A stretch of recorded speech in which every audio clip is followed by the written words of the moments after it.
Tonight, Tulsa city and county leaders are stressing safety when it comes to the flooding and floodwaters. At a news conference today, they addressed concerns about people going around those barricades and caution tape.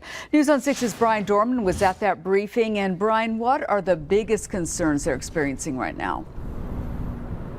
Yeah, Terry, of course, there are a couple that briefing happening here in just the past couple of hours. One, of course, is making sure that folks who are driving, walking, and on a bike abide by those barricades and not go around them. Craig was just talking about the importance of that. They're in place for a reason. In the River Parks area especially, there have been a number of sinkholes, some added danger there. The mayor stressing that by not following the rules, you're putting yourself and first responders in harm's way. Another issue, Terry, the health issue when it comes to the floodwater.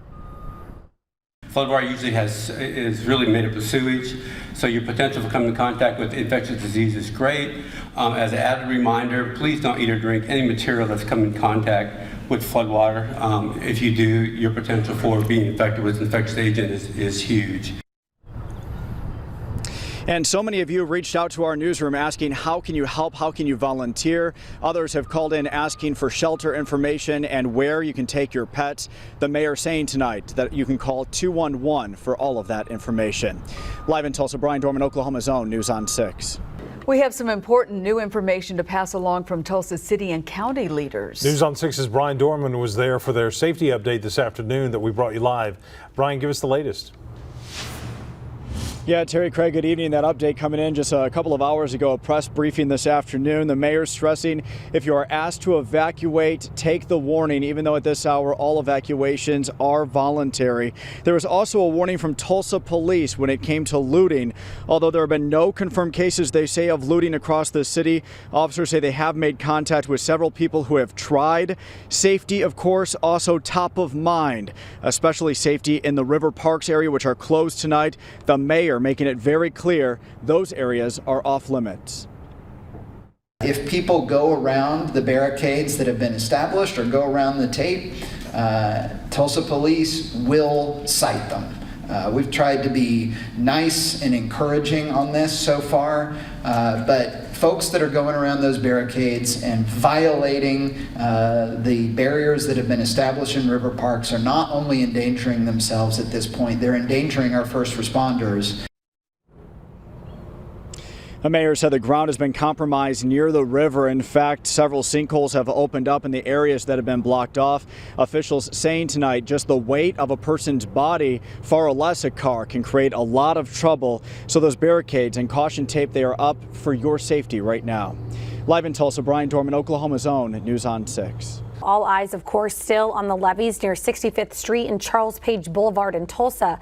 A breach there would be catastrophic. So far, the 70-year-old levee system is performing as it should with just a few minor issues.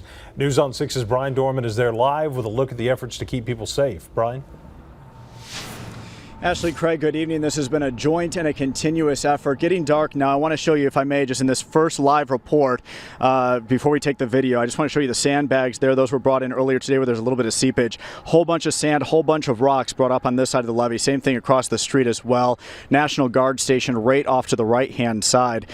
We have been stationed out here for the past couple of days. Joseph out here this morning, Emery this evening. I'm out here tracking the very latest for you tonight. And take a look at the sky. Boy, ominous tonight. We certainly do not need any more rain out here. Earlier today, I noticed dump trucks continuing to come out here, bringing in more sand. That effort continuing on the ground as well. As I mentioned, National Guard soldiers stationed out here 24/7. Of course, they're looking for any trouble spots.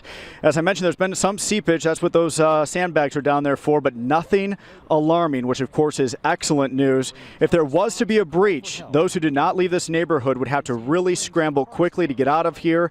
And still, at this hour, the mayor is urging those who are still out here to leave.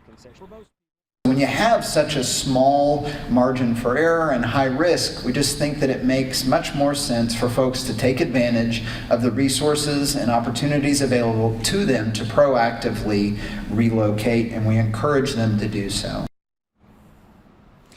Now, if there were to be a flood emergency out here, the sirens would go off. The National Guard would start making verbal announcements. But again, I cannot stress enough, everything out here has been operating as it should, but it is certainly put to the test. As you mentioned, Ashley, a 70-year-old levee system. It has never held this much water before. Live in Tulsa, Brian Dorman, Oklahoma's own News on 6. We have had around-the-clock coverage at the levee since last night. Right now, that's where we find News on 6's Brian Dorman. Brian, give us the latest on what's happening there right now. Yeah, Craig, Ashley, the big story out here at the moment is the wind. My goodness, has it really picked up here over the past 30 minutes. We're the only TV station in Tulsa to give you this close of a look at the levees tonight. In fact, we are so close. The National Guard within the past 5 minutes coming up to us saying they want us to move for our next live location, saying we are simply too close and in danger up this close to the levee tonight. I can tell you both it has been much the same out here over the past 24 hours as officials have been keeping a very, very close eye on the levees. There's been additional dirt and rocks that have been brought in throughout the day today to enforce the backside of these walls. On the ground, the National Guard has been walking around the levees looking for any leaks or signs of trouble. From the air, they are ready to drop large sandbags, which we saw them do at a trouble spot last night. And as you mentioned, Ashley, this is an old system, 70 years old. The Tulsa County Commissioner Karen Keith has been vocal about the need for upgrades out here, but for now, she's just happy they're performing. I don't want anybody behind the levee to think, hey, we're A-okay. No, we would really, really like for you to self-evacuate. But I also want you to know that the best effort is being made to keep these levees working. And I'm very proud that the system so far, even with the issues, it's holding up. And our Emery Bryan talked to folks yesterday and today who are still refusing to leave this area tonight. Officials saying that decision is a very dangerous one. Should the worst happen, there are only a couple of ways out of here, and the water, we're told, will fill up very, very quickly. A voluntary evacuation order continues out here tonight. Live in Tulsa, Brian Dorman, Oklahoma's own News on 6. Well, all eyes, of course, have been on the levees near Tulsa's 65th Street and Charles Page Boulevard. A breach would be simply catastrophic. So far, the 70-year-old levee system is performing as it should with just a few minor issues. News on 6's Brian Dorman is live with a look at the efforts to keep folks safe. Brian? Yeah, Craig, Terry, good evening. It has been a joint and continuous effort out here throughout the day. Today, dump trucks bringing in more sand, more rocks, just as reinforcement. The effort continuing tonight on the ground. The National Guard soldiers stationed out here 24/7 right now, trying to locate any trouble spots. There have been some seepage throughout the day, but nothing too alarming, which of course is excellent news. If there were to be a breach, those who didn't leave this neighborhood would have to scramble very quickly to get out. And still, at this hour, the mayor is urging those who are still out here to leave. When you have such a small margin for error and high risk, we just think that it makes much more sense for folks to take advantage of the resources and opportunities available to them to proactively relocate, and we encourage them to do so. Now, if there were a flood emergency out here, first the sirens would go off and then the National Guard would start making verbal announcements. But again, I cannot stress out here enough, everything is operated the way it should, but no doubt under a lot of stress and a lot of pressure, this is the first time the levees has held this much water for this amount of time. Live in Tulsa, Brian Dorman, Oklahoma's own News on 6.